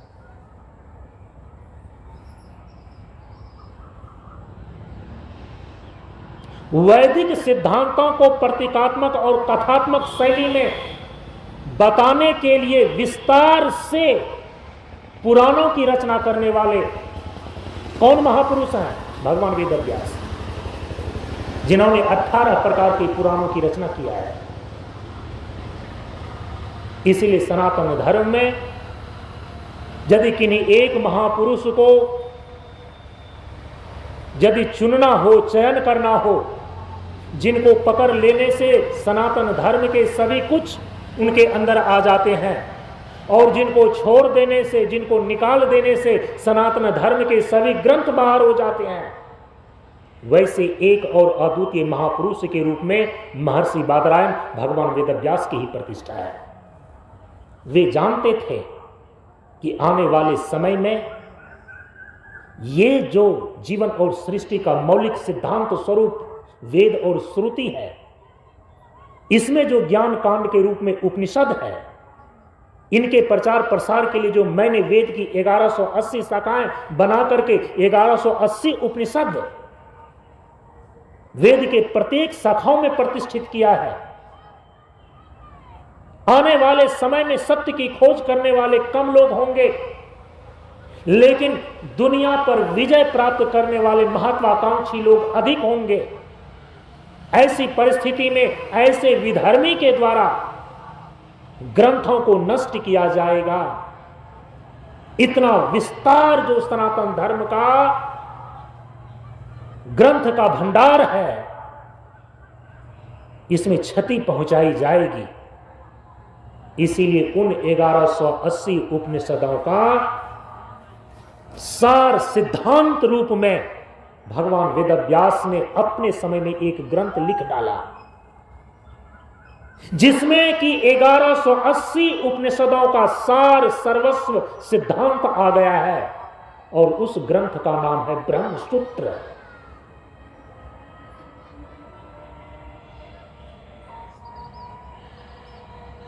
हमारे तत्वदर्शी महापुरुषों के द्वारा जीवन के आध्यात्मिक तत्वों की विवेचना करने के लिए जितने भी दर्शन शास्त्र लिखे गए हैं, वे सूत्र रूप में लिखे गए हैं। और दर्शन शास्त्र के क्षेत्र के अंतर्गत सर्वोत्कृष्ट दर्शन के रूप में, सार्वभौम दर्शन के रूप में भगवान वेदव्यास जी के द्वारा लिखा गया जो 1180 उपनिषदों का सार रूप ब्रह्मसूत्र है, इसी की प्रतिष्ठा है। इसीलिए आप देखेंगे कि सनातन धर्म के अंदर जो भिन्न भिन्न प्रकार के सनातन संप्रदाय बने हुए हैं, चाहे वह द्वैतवाद हो, चाहे विशिष्ट अद्वैतवाद हो, चाहे विशुद्धाद्वैतवाद हो, या द्वैताद्वैतवाद हो, या अद्वैतवाद हो, ये जो वेदांत संप्रदाय के अंदर या जो सनातन धर्म के अंदर ये 5-6 दार्शनिक संप्रदाय हैं। इन दार्शनिक संप्रदाय के प्रवर्तक ने जो अपने सिद्धांत की प्रतिष्ठा किया, उन संप्रदाय के सिद्धांतों की प्रतिष्ठा उन आचार्यों ने किस प्रकार से किया? भगवान वेदव्यास के द्वारा लिखे गए इसी ब्रह्मसूत्र के आधार पर, इसी पर अपने भाष्य को लिख करके अपने सिद्धांतों की प्रतिष्ठा किया। सनातन धर्म के अंदर इसीलिए सूत्र ग्रंथ के रूप में भगवान वेदव्यास के द्वारा लिखे गए ब्रह्मसूत्र को ही माना जाता है।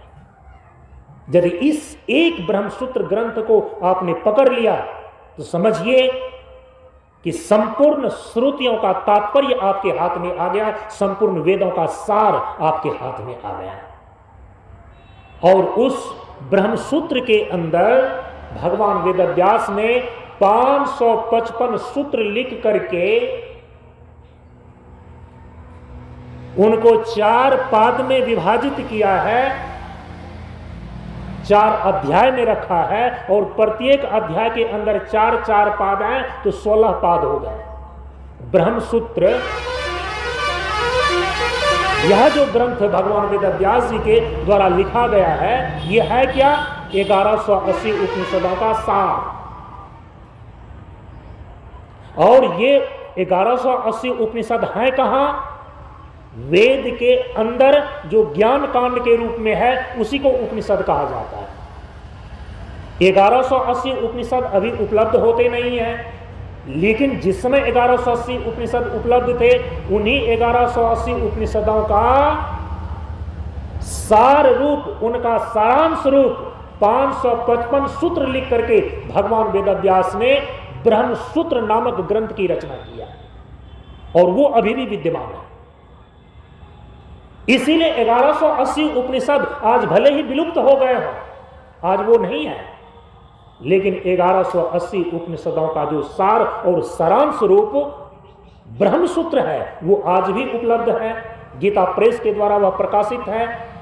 555 सूत्र वेदांत दर्शन के नाम से प्रकाशित है। और आज भी स्कूल और कॉलेज में जो फिलोसफी का विभाग है, वहां जो दर्शन शास्त्र की पढ़ाई होती है, वेदांत दर्शन के रूप में इसी ब्रह्मसूत्र को पढ़ाया जाता है।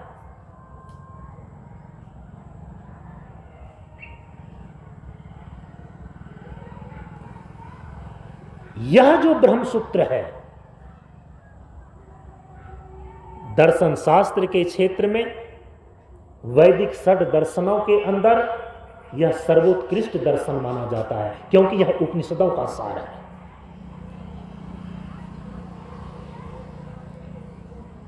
इस ब्रह्मसूत्र के अंदर जीवन के हर एक पक्ष को भगवान वेदव्यास ने इस प्रकार से सूत्रबद्ध कर दिया है, इस प्रकार से सुसज्जित कर दिया है, क्योंकि वह सूत्र रूप में लिखा हुआ है।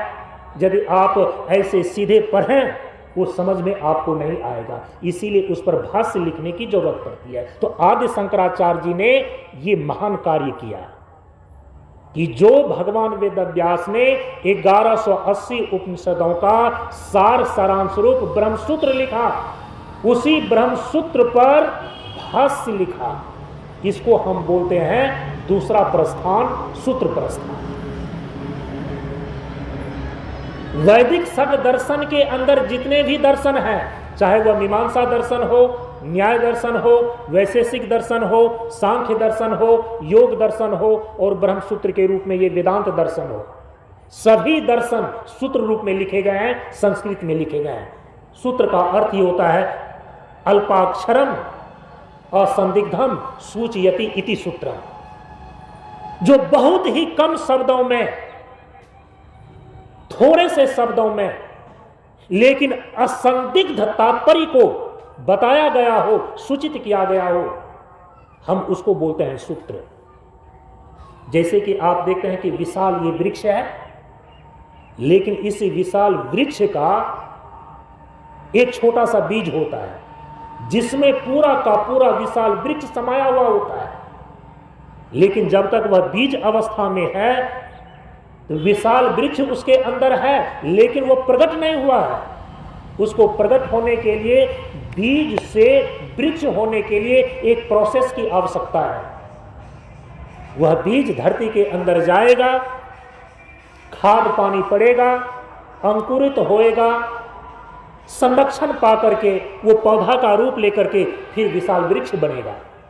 उसी प्रकार से जीवन के सभी आध्यात्मिक तत्वों का और तत्व ज्ञानों का वर्णन दर्शन शास्त्र के सूत्रों में जो सूत्र रूप में किया गया है, वह बीज रूप से है।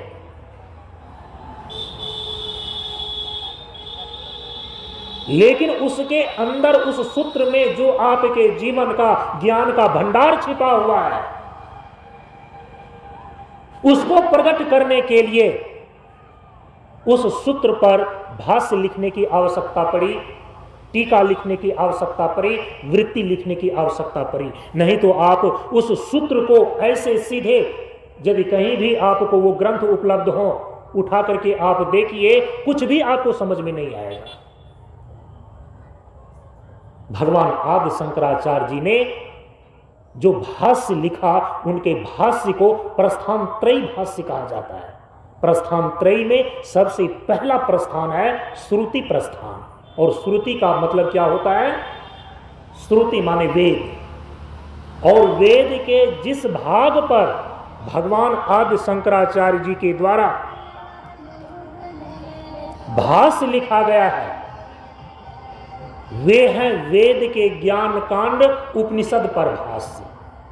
तो उपनिषद तो 1180 थे, लेकिन उन 1180 उपनिषदों में अभी 108 उपनिषद उपलब्ध होते हैं। और उन 108 उपनिषदों में भगवान आदि शंकराचार्य जी के द्वारा मात्र 10 उपनिषद पर भाष्य लिखा गया है, जो सबसे ज्यादा प्रामाणिक माना जाता है। और ऐसा विश्वास है, जो वेद वेदांत के स्वाध्याय करने वाले छात्र हैं, आचार्य हैं, उनका यह विश्वास है कि भगवान आदि शंकराचार्य जी के द्वारा जो वेद के 10 उपनिषद पर भाष्य लिखे गए हैं, यदि उन 10 उपनिषदों का ठीक ठीक ढंग से स्वाध्याय कर लिया जाए, उसमें जो बताए गए सनातन सिद्धांत हैं उसको समझ लिया जाए, तो वेद के अंदर जितने भी उपनिषद हैं उनके सभी सिद्धांतों का सार समझ में आ जाता है। तो श्रुति प्रस्थान के अंदर जो उपनिषदों पर 10 उपनिषदों पर आदि शंकराचार्य जी के भाष्य लिखा गया, वो आज प्राप्त होता है। उसमें है ईश उपनिषद, कठ उपनिषद, प्रश्न उपनिषद, मुंडक उपनिषद, ऐत्रेय उपनिषद, तैत्रेय उपनिषद, छांदोग्य उपनिषद और बृहदारण्यक उपनिषद। ये 8 हो गए। और 2 उपनिषद अतिरिक्त से हैं। इसको अतिरिक्त से इसीलिए गिना जाता है कि कुछ लोगों का मानना है कि आदि शंकराचार्य जी के द्वारा 2 उपनिषदों पर भाष्य नहीं लिखा गया है, बाद के शंकराचार्य जी के द्वारा भाष्य लिखा गया, ऐसा मानते हैं। लेकिन अधिकांश आचार्यों का मानना है कि आदि शंकराचार्य जी के द्वारा भी 2 उपनिषदों पर भाष्य लिखा गया है, और वे हैं श्वेताश्वतर उपनिषद और दूसरा है मांडुक्य उपनिषद। ये 10 उपनिषद, 11 उपनिषद जो वेद का उपनिषद भाग है, श्रुति प्रस्थान के अंतर्गत सबसे पहले इस पर भाष्य लिखा। इसके बाद प्रस्थान त्रय के अंदर जो दूसरा प्रस्थान है उसको बोलते हैं सूत्र प्रस्थान। और सूत्र प्रस्थान के रूप में अभी मैंने आपको इतना उसकी पृष्ठभूमि के अंदर बतलाया, उनके महत्व को, कि 1180 उपनिषदों का जो सार रूप ब्रह्मसूत्र है, इसी को बोलते हैं सूत्र प्रस्थान। तो ब्रह्म सूत्र पर भगवान आदि शंकराचार्य जी का अद्वैत परक भाष्य है, जिसमें जीव ब्रह्म ही है, कोई दूसरा नहीं। जीव का पारमार्थिक स्वरूप ब्रह्म ही है। जीवो ब्रह्मा न अपरः, यह जो श्रुति सिद्धांत है, यह जो उपनिषद का डिंडिम घोषणा है कि जीव और ब्रह्म तत्वतः एक ही है, इसको सिद्ध करने के लिए अद्वैत परक भाष्य की रचना ब्रह्मसूत्र पर भगवान आदि शंकराचार्य जी ने किया। और उनके द्वारा जो ब्रह्मसूत्र पर अद्वैत परक भाष्य की रचना किया गया है, उसका नाम है शारीरक भाष्य। इसके बाद तीसरा प्रस्थान है, और उस तीसरे प्रस्थान को बोलते हैं स्मृति प्रस्थान। और स्मृति प्रस्थान के अंतर्गत श्रीमद् भगवत गीता को लिया जाता है। सभी स्मृतियों में जो स्मृति का मुकुटमणि है वो श्रीमद् भगवद गीता को माना जाता है, जो भगवान वेदव्यास के द्वारा पंचम वेद के रूप में महाभारत ग्रंथ की रचना किया गया। उसी महाभारत के भीष्म पर्व के अंदर श्रीमद् भगवद गीता भगवान श्री कृष्ण और अर्जुन के संवाद रूप में है। आप सभी लोग जानते हैं भगवान आदि शंकराचार्य जी ने जब से महाभारत के भीष्म पर्व के अंदर आने वाले भगवान श्री कृष्ण और अर्जुन के संवाद रूप गीता पर भाष्य लिखा, तभी से गीता नामक ग्रंथ आज अलग से समाज के बीच प्रचलित और प्रतिष्ठित हुआ। नहीं तो वो तो महाभारत के अंदर है, गीता अलग से कोई ग्रंथ नहीं था। लेकिन आज कोई ग्रंथ के रूप में सनातन धर्म के अंदर और ग्रंथ जाने या ना जाने, लेकिन दो ग्रंथ का वो नाम अवश्य जानता है, गीता और रामायण, गीता और रामायण। वाल्मीकि जी के द्वारा जो लिखा गया है रामायण, वाल्मीकि रामायण, वो संस्कृत में है, वो सब कोई पढ़ नहीं सकते। उसी के आधार पर गोस्वामी तुलसीदास जी महाराज के द्वारा जो लिखा गया श्री रामचरितमानस है, वो सभी हिंदू धर्मावलंबी के घर घर में अवश्य मिल जाएगा आपको। उनकी चौपाइयां किसान लोग भी पढ़ते हैं और विद्वान लोग भी पढ़ते हैं, इतनी व्याप्ति है श्री रामचरितमानस की। क्योंकि संपूर्ण वैदिक सनातन सिद्धांतों को ध्यान में रख करके अवधी भाषा में गोस्वामी जी के द्वारा श्री रामचरितमानस ग्रंथ की रचना की गई, इसीलिए वह जन जन में वो प्रचलित है और प्रतिष्ठित है। महाभारत के अंदर जो श्रीमद् भगवद गीता है, भगवान श्री कृष्ण और अर्जुन का संवाद रूप, ये पहले से अलग ग्रंथ के रूप में नहीं था। लेकिन आज गीता ग्रंथ जो गीता प्रेस के द्वारा प्रकाशित है, 700 श्लोक उसमें है। पूरे महाभारत ग्रंथ को किसी ने पढ़ा न हो, लेकिन गीता को अवश्य पढ़ा है। पूरे महाभारत को कोई सुना ना हो, लेकिन गीता को अवश्य सुना है। कोई पूरे महाभारत ग्रंथ को घर में भरे ही ना रखा हो, लेकिन गीता ग्रंथ अवश्य आपको मिल जाएगा, क्योंकि वो छोटी सी गुटका है।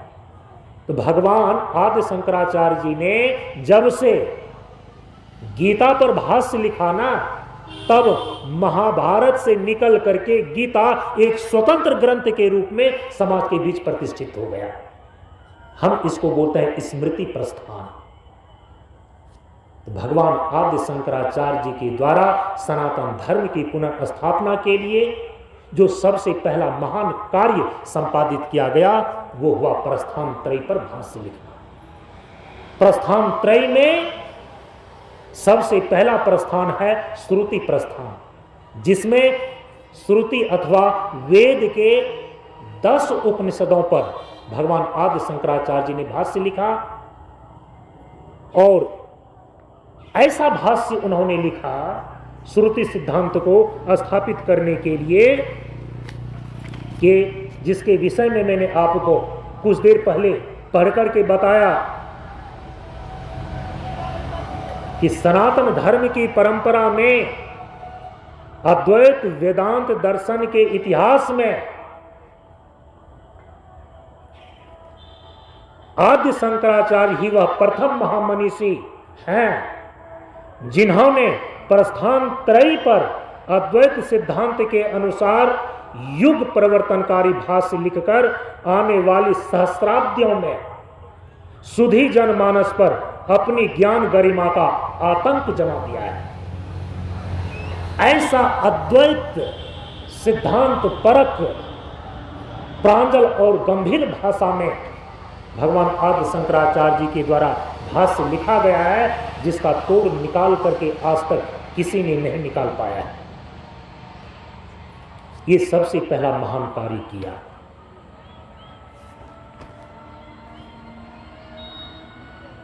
दूसरा महान कार्य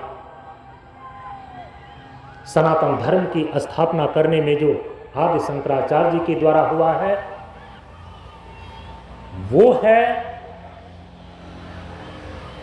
भाष्य ग्रंथ रचना करने के बाद उसी भाष्य ग्रंथों के सिद्धांतों के आधार पर सनातन धर्म के विरोधी जितने भी नास्तिकवादियों का मत था, नैरात्मवादियों का मत था,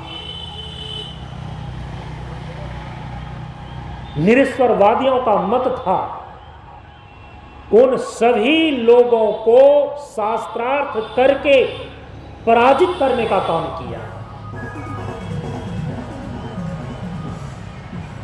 उस समय जितने भी सनातन धर्म के विरोधी लोग थे, उनसे शास्त्रार्थ करके उनको सनातन धर्म के सिद्धांतों के खंडन करने वाले लोगों को शास्त्रार्थ करके शास्त्रार्थ में उनको पराजित किया और अपने सिद्धांत मत को स्थापित किया समाज के बीच में। ये दूसरा महान कार्य। और इसी शास्त्रार्थ करने में एक महत्वपूर्ण प्रसंग आता है जिसमें मंडन मिश्र के साथ शास्त्रार्थ होता है। और जब मंडन मिश्र शास्त्रार्थ में पराजित होने लगते हैं तो उनकी जो धर्मपत्नी विदुषी भारती थी, आदि शंकराचार्य का शास्त्रार्थ विदुषी भारती से होता है। इस प्रसंग को हम कल सुनाएंगे, आज समय अधिक हो रहा है। अपनी वाणी को आज हम यहीं पर विराम देते हैं। परम पूज्य गुरुदेव के श्री चरणों में नमन करते हुए आप सबों को एक साथ नमो नारायण। ओम पूर्णमदः पूर्णमिदं पूर्णात् पूर्णमुदच्यते पूर्णस्य पूर्णमादाय पूर्णमेवावशिष्यते। ओम शांति शांति शांति। हरि ओम। श्री गुरुभ्यो नमः। हरि ओम।